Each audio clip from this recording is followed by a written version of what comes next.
ಇತಿಹಾಸ ಉಳ್ಳಂಥ ವೀರಭದ್ರಪ್ಪನ ಈ ಒಂದು ಏನ್ಗಿರಿ ಬೆಟ್ಟದಲ್ಲಿ ಭಗವಂತನ ಆಶೀರ್ವಾದವನ್ನು ಪಡೀಲಿಕ್ಕೆ ಸಹಸ್ರಾರು ಜನಗಳು ಇವತ್ತು ಈ ಒಂದು ದೇವಸ್ಥಾನಕ್ಕೆ ಕ್ಷೇತ್ರಕ್ಕೆ ಬಂದಿದ್ದಾರೆ.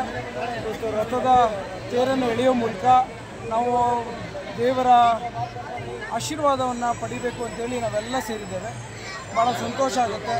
ಇದು ಸುಮಾರು ವರ್ಷದ ಒಂದು ಇತಿಹಾಸ ಉಳ್ಳಂಥ ಒಂದು ಕ್ಷೇತ್ರ ಇದು. ಹಾಗಾಗಿ ನಾವೆಲ್ಲ ಬಂದು ಭಗವಂತನ ಆಶೀರ್ವಾದ ಪಡೆದು ಓಡ್ತಾ ಇದ್ದೀವಿ. ಸರ್, MP ಅವರು ಇವತ್ತು ಜನಸ್ಪಂದನ ಕಾರ್ಯಕ್ರಮವನ್ನು ಹಮ್ಮಿಕೊಂಡಿದ್ದಾರೆ, ಮಾಡ್ತಾ ಇದ್ದಾರೆ, ಏನು ಹೇಳ್ತೀವಿ ಸರ್ ಅದ್ರ ಬಗ್ಗೆ? ಅವ್ರು ಕೆಲಸ ಮಾಡ್ತಾ ಇರಲಿ, ನಮ್ಮ ಕೆಲಸ